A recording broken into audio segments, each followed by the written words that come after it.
Okay, abalija batwala olunaku olwaleero tulire Maulana and Reign SOYI SOYI ate ne Maulana naye SOYI SOYI SOYI SOYI tuli nabo wano.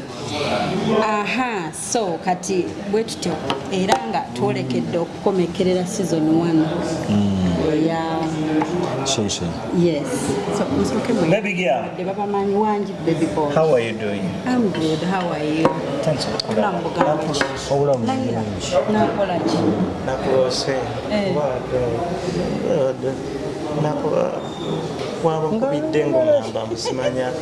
You are not seeing your days. So koboze kubatula. It's okay. Ekiro tujja kiddira kuba kyange kati ate mulimu bali abatulaba. Muslimu tyabalabi. Maulana and Reign. Yes. Ye babatagambwa. Ab'ekitalo. Tulina omukwano kyekimu kyetwemanyiko. Ani ajulira ekyo? Ojja kuba obujulizi tobujjawa ize.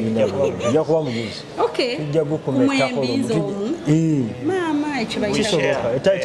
You do? Time can tell. All right. So okay, katuwayemu wano katono mu kibozibozi kyaffe gye tugenda okufuna. So tuli mu final episode ate nga SOYI SOYI mpulira mwamukopa mu ngule ya Radio Simba.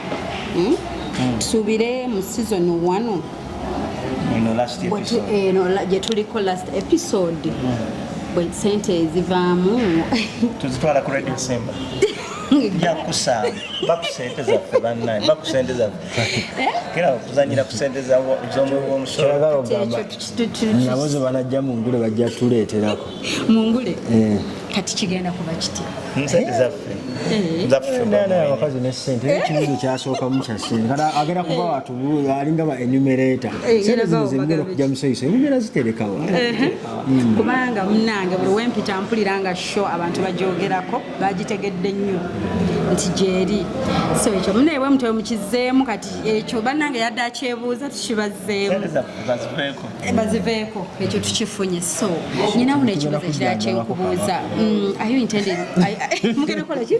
Kujjanjabako kabaka jamugulya kakatunda akananasi mpolampola ng'abaganda akatunda n'akananasi netutwala tuyinza n'omukolera surprise. Okay. tujja kugulako oluwalo. Kati kino ekibuuzo kigenda erigwe nze ogooli igwe kikyenkireeta babimpadde wano ebibuuzo. Are you intending to replace Honorable Katolu Bwama in both politics and art? Because tulaba olinga eyepikira Lubaga South in the forthcoming elections. I'm not intending to replace anybody. Yes. I'm intending to do what I feel that is right. So now we're feeling anti-call you. It's not even a call. It's a submission. This is an opportunity of revolution, of changing this country. Nyinza okuba ensonga nga temumanyi nga nze ngenda okukwatamu ng'eggwanga bujjo lirinze nze. So the prodigal son. I might be the prodigal son of this country. So you never know. Kati n'ekibuuzo kansooka nkitwaleko ewa Maulana. Maulana, are you ready for the early retirement? Kubanga Reign bw'anaayingira parliament tabeere muzibu wa kufuna omanyi bwe beebuzaabuza. Ati early retirement yerwa nga nditayalinga okuva ku kino ku kino kye tukola. I don't know whether people know how many years I've been acting and I don't know how people know whether people know how many jobs I'm doing. Kati sozola kunga ati ngenda mu retirement. This is the only job I'm doing. Ate tukyaliwo nnyo tukyakola tuli bampeta. So kino kyo kijja kusigalawo. Kisigalawo ati tebamuwummula paka boyingira entaano. That's why Katolo Wama yagenda okufa nga ava kuganga yalina omuzanyo gw'abazanyo gwali 10 years of what gwali omuzanyo ki? Ceasefire. Yava mu parliament nadde eno. Kati n'oli wadde mugenda mu parliament nadde eno nga kyakola ku stage ati tebamuwummula. You will never retire in art. So we are still working. Okay, so ekitegeeza kino mwenga mu ababiri mwakyogerako nti oba oyingidde mu politics, what's next nakyo ne mubanga byebimu pulaani zaffe obulamu butambula nga Katonda bwe yabubala. Alright, era ekibuuzo ne politics. Okay. Bwe wafuna obuzibu ne bakusiba, people only focused on ekyakusibya. Naffe tubuulireko ku mbeera gye wayisibwamu komera nga star. Nalyanga bulungi. Bamusalako enviiri. Kayogere ebirungi nze njogere ebibi. Okay.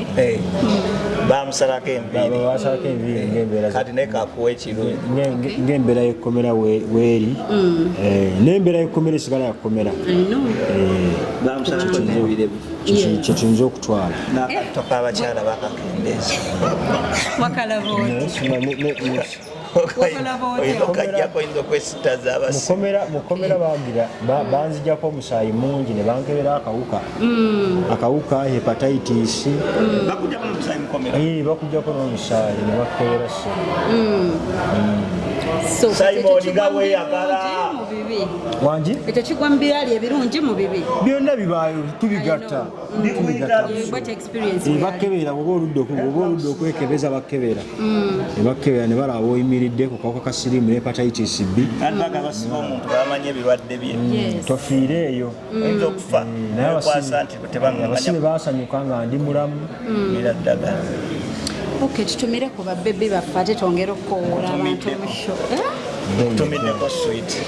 Tuvala tusangeyo omuntu ava eri nakusako kikomenti ng'akufiirako kumbe. Era si bya kamera bagijji. Katusooke tufune ssente za show bwe zijja twogere. Atanzigyemu kati talowooza ku ssente za show. Atakoze eki? Atanzigyemu kati. Maama bwe nkujjamu kati. Njagala nange wali nga nze mugole. Nga tumaze atankubidde wiiki eno wiiki ejja tonkubira kuba kati okuba amasimu kati ani samale pezi wasaze duhiya so batumireko abakyala bambi batumirako bakyala bange bonna gye muli timwebale kundabirira banna ebbanga lyonna alhamdulillah Allah nammwe abakuume aja asiime nammwe Allah abalabirire mpola atumidde kaani nze situmira kola bikolwa action speak louder mwe twagala ab'ebikolwa bannange ndi wa bikolwa muntu ajja kukutumira nkuwayo ataana bannange kikole wano da mukyafuna nnyo embuto era maama olumpa kasente nga nfunyawo olubuto atano babeerako slide and open nasonasula atano slide and open kiki nedda tusooka wano ku deeti deeti nonsiibuza ne lwaki bayibawo ekyekikyavaawo netugendako ku deeti nompiikira nenyambala akateeteeyi nenkwekolerako netugenda netuula mu kifo netunywa akacaayi initially tebyali bya Uganda initially tebyali bya Africa kati nze abirinze nga byenjagala ekitegeeza tobirinda mulekera olinde by'ekizungu ate njagala obbalaga nti ensi eno yaffe eddayo ku nnono ennono ezaffe zaalinga za kugoba kabaka ansiimye kabaka asiimye nkutwale okitegedde era basanga busanja erinnyani Shifah wowe ddala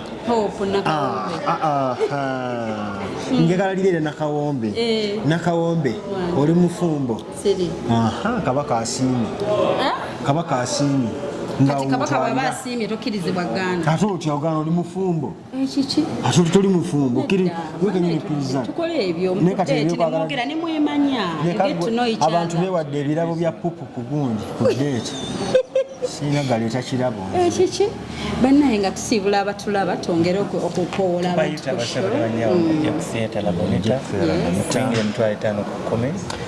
musana musale ebisolo ekiro mubitukwatagana waliwo ekibuuzo kyabuuza pasita Bugembe tumusuubirewo ku show pasita Bugembe agenda kujja by the way bagenda kujja yadde alina ensonga zebadde akyatereeza naasane